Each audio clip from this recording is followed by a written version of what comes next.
कि आपकी आंखें भगवान की जहां भी जाएं वो छाती के अंदर तो उतरनी है। हम भी अपनी कवरेज को थोड़ा सा और बढ़ा लेते हैं और अब अंतर्राष्ट्रीय स्तर पर हम कवरेज को लेकर जा रहे हैं। इस वक्त कनाडा से हमारे साथ साध्वी विश्वेश्वरी देवी कथावाचक हैं। आप सीधी इस वक्त हमारे साथ लाइव जुड़ गए हैं। विश्वेश्वरी देवी जी का हम बहुत बहुत स्वागत करते हैं। मेरी सहयोगी नैन्सी हैं, वो भी इस वक्त हमारे साथ मथुरा वृंदावन से जुड़ी हुई हैं। हम नैन्सी के पास भी चलेंगे और पहले हम चलते हैं साध्वी विश्वेश्वरी देवी जी के पास। साध्वी जी, बहुत बहुत स्वागत है आपका जी मीडिया पर। सब कृष्ण की भक्ति में सराबोर हैं। कनाडा में कैसा मौसम है? क्योंकि यहां तो सब इंतजार कर रहे हैं, यहां तो 12 बजने वाले हैं थोड़ी देर बाद। मंदिरों के बीच में एक सोशल डिस्टेंसिंग के साथ लोग दर्शनों के लिए जा रहे थे। कोविड की वजह से भीड़ का संग्रह मना है मंदिरों में भी, लेकिन आप 20 से 25 तक की संख्या के लोग अपने 1-1 मीटर के डिस्टेंस से आप भगवान के दर्शन कर रहे थे, श्री विग्रह के, और मंदिर सजे हुए थे। ये माना जा रहा है कि, और ये सत्य भी है कि कोविड की वजह से मंदिरों में अपार भीड़ नहीं दिख रही है, क्योंकि इस समय सोशल डिस्टेंसिंग को मुख्य माना जा रहा है। लेकिन फिर भी लोगों ने श्री कृष्ण जन्माष्टमी को बड़ी अच्छी तरह से सेलिब्रेट किया है यहाँ पर। और दूसरी बात, मेरा नाम विश्वंभरा भारती है और मैं जनता और दर्शकों के बीच में इस नाम का संशोधन भी करना चाहती हूँ। माफी चाहेंगे आपसे विश्वंभरा भारती जी, हम माफी चाहेंगे। मैं स्टूडियो में हूँ, मुझे जो बताया जाता है आप समझती होंगी, इसके लिए आप हमें माफ करेंगे। It's okay. हाँ जी। तो विश्वंभरा जी, ये मैं आपसे जानना चाहता हूँ, हम कृष्ण के स्वरूप भी दिखा रहे हैं और भारत के जितने मंदिर हैं सबके दर्शन करा रहे हैं अपने इस मंच के जरिए। इस वक्त कृष्ण के प्राकट्य के जरिए क्या संदेश आप देना चाहती हैं उनके इस पावन पुनीत मौके पर?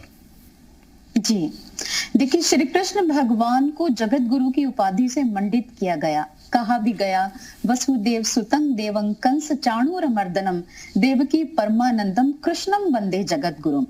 आपका ये प्रोग्राम अंतरराष्ट्रीय स्तर पर जाना स्वाभाविक था। केवल भारत के ही नहीं, विश्व भर में अनेक ऐसे लोग हैं जो श्री कृष्ण जी के चरणों के अनुयायी हैं, क्योंकि श्री कृष्ण जी को सभी मानते हैं। अगर हम बात करें मनोवैज्ञानिक जगत की, तो मनोविज्ञान भी श्री कृष्ण जी के सिद्धांतों का प्रशंसक है, क्योंकि जिस प्रकार हताशा और निराशा से ग्रसित अर्जुन को उन्होंने अपने ज्ञान के प्रकाश से बाहर निकाला, उस पे हर एक थेरेपी इस्तेमाल की और उसे उसके कार्य क्षेत्र के लिए खड़ा किया। मनोवैज्ञानिक जगत में भी श्री कृष्ण एक उदाहरण है। कोर्ट कचहरी में गीता पर हाथ रखकर कसम खाई जाती है। श्री कृष्ण जी का स्थान तो कोर्ट कचहरी में भी है। भक्त भी उन्हें मानते हैं, यहाँ तक कि जो प्राचीन गुरु कुल अब तक चल रहे हैं, वहां श्री कृष्ण जी के दार्शनिक विचारों की मीमांसा भी अभी हो रही है। तो मैं चाहती हूँ, जिस प्रकार अंधकार के साम्राज्य में कृष्ण ने अपना प्रकटीकरण किया, हमें जरूरत है कि हम भी अज्ञानता के अंधकार से निकलकर कृष्ण के दिव्य स्वरूप को समझें और ज्ञान के प्रकाश में उतर आएं। बिल्कुल, आप ठीक बात करें, ज्ञान के प्रकाश में उतरना जरूरी है और इसीलिए हम कह रहे हैं आज कि हम कृष्ण दर्शन करा रहे हैं। और दर्शन सिर्फ दिव्य और मनमोहक झांकियों का नहीं, उनके जीवन के जो प्रेरक कथानक हैं, जो कहानियां हैं, जो उनका मकसद अवतार लेने का था, हर अवतार का एक अलग लक्ष्य है। तो श्री कृष्ण के भगवान का जो दर्शन है, जो फिलॉसफी उनके जीवन के साथ जुड़ी हुई है, उसके भी दर्शन करा रहे हैं, वो भी आप जैसे कथावाचकों के जरिए। तो मैं एक उत्तर आपसे और चाहता हूं कि श्री कृष्ण का जो दर्शन है वो क्या है, वो क्या सिखलाते हैं, उनके इस अवतार का लक्ष्य क्या है? जी, श्री कृष्ण जी जब धराधाम पर अवतरित हुए तो उन्होंने आकर मानव जाति को कर्म योग का संदेश दिया। उन्होंने बोला कि व्यक्ति अपने कर्म के साथ साथ ईश्वर से जुड़कर कार्य करे, तभी काम पूजा बनता है। हम हमेशा सुनते हैं वर्क इज वर्शिप, काम ही पूजा है। काम पूजा कब कहलाएगा? अगर हम कार्य सिर्फ अपने सांसारिक क्षेत्र के लिए कर रहे हैं, ये तो जिम्मेवारी के प्रति निर्वाह हुआ। लेकिन अगर हम ईश्वर के साथ जुड़कर उस काम को कर रहे हैं तो ये कर्मयोग क्षेत्र के अंतर्गत समाहित हो जाता है। इसलिए श्री कृष्ण जी ने भी कहा, कर्म कर लेकिन फल की इच्छा मत कर। कर्मण्येवाधिकारस्ते मां फलेषु कदाचन। फल ईश्वर के हाथ में है और कर्म मनुष्य के हाथ में है। बिल्कुल, आप ठीक कह रहे हैं। हमारे साथ इस वक्त श्री हरि कौशल आचार्य जी भी जुड़ गए हैं। आप मशहूर कथावाचक हैं। आचार्य जी, आपका भी बहुत स्वागत। और मेरी सहयोगी नैन्सी भी इस वक्त मथुरा वृंदावन से हमारे साथ हैं। मैं उनसे पूछ लेता हूं किस मंदिर पर नैन्सी इस वक्त हैं। नैन्सी, कहां पर आप हैं? और जहां पर भी हैं अलौकिक दर्शन हो रहे होंगे आपको। आज का दिन आप सौभाग्यशाली हैं कि आप मथुरा वृंदावन में हैं, और हम तक तस्वीरें भी पहुंचाइए ताकि दर्शक भी देखें घर बैठे। बिल्कुल राम, देखिए आज की जो हम दर्शन कराने की कोशिश करेंगे, हम पहले ये बता दें कि हम मथुरा के श्री कृष्ण जन्मभूमि के परिसर के बाहर हैं। एक तरफ मेरे सहयोगी मृदुल हैं जो अंदर हैं, वो तस्वीरें पहुंचा रहे हैं। बाहर क्या दृश्य है वो भी आपको दिखा देते हैं। जरा देखिए, यहाँ पर पहले मंदिर देखिए कितना जो है सुंदर तरीके से सजाया गया है। मंदिर की आप अद्भुत छटा देख सकते हैं। इस पूरे प्रांगण को जो है रंग बिरंगी लाइटों के जरिए सजाया गया है, लेकिन द्वार अभी भी बंद है। कोई भी श्रद्धालु अंदर प्रवेश नहीं कर सकता है। आप थोड़ा सा, मैं कहूंगी कैमरामैन से, लोगों की बाहर भीड़ दिखाइए। यहाँ पर लोगों की भीड़ मौजूद है। यहाँ ये सिर्फ इस उम्मीद से आए हैं कि दूर से ही सही उनके भजन ही सही हमारे कान पर पड़ जाए, हम दूर से ही सही ये सोचकर संतुष्ट हो जाएंगे कि हम वहां तक तो पहुंचे थे, श्री कृष्ण को भले ना देख पाए लेकिन वहां मुख्य द्वार तो हमने देखा था।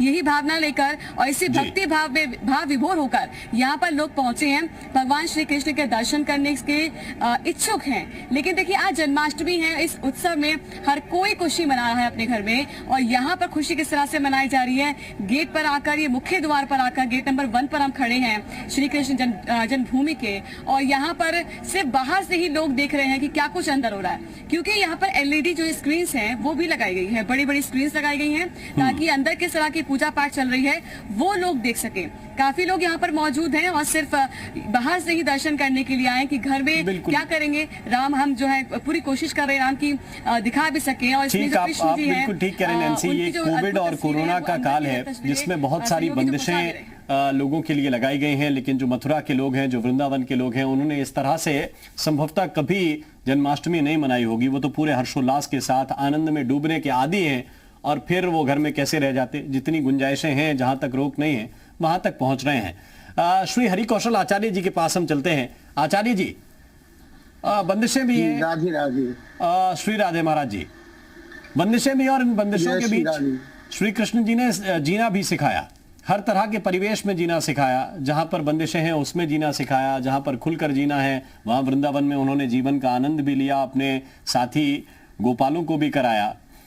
मैं आपसे यही जानना चाहता हूं कि क्या संदेश आज के दिन भक्तों को लेना चाहिए, भगवान श्री कृष्ण के अनुयायियों को क्या आज के दिन से सीख लेनी चाहिए? सर्वप्रथम तो मैं जन्माष्टमी के पावन पर्व पर सभी सनातन धर्म के प्रेमियों को, अनुयायियों को आज भगवान श्री कृष्ण चंद्र की पावन जन्म दिवस के उपलक्ष्य में सभी को हार्दिक शुभकामनाएं और मंगलमय बधाई देना चाहूंगा। जी जी जी महाराज जी। मेरे तो सभी को बहुत हार्दिक शुभकामनाएं और बधाई है। आपका प्रश्न बड़ा अच्छा है, उत्तम है कि भगवान कृष्ण ने लोगों को सर्वप्रथम तो हमारे माध्यम से मैं ये बताऊंगा कि कृष्ण जो हैं वो कृष्ण विरुद्ध धर्माश्रयी रहे। भगवान का जो अवतार है वो लोगों के कल्याण के लिए है। हमारे आचार्य पूज्यपाद श्री वल्लभ प्रभु ने, जो जगतगुरु थे वल्लभाचार्य जी महाराज, उन्होंने एक सूत्र बताया है, भक्ति मार्गान मार्गांतरो साधनो फलतस्य नाम। सभी मार्गों में सबसे उत्तम मार्ग भक्ति मार्ग है, और भगवान का एक नाम है भक्ति तत्परः, गोपाल सहस्त्र नाम में आता है। भगवान का जो ध्यान करेगा, भगवान उसकी सदैव सर्वदा सर्व प्रकार से रक्षा करेंगे।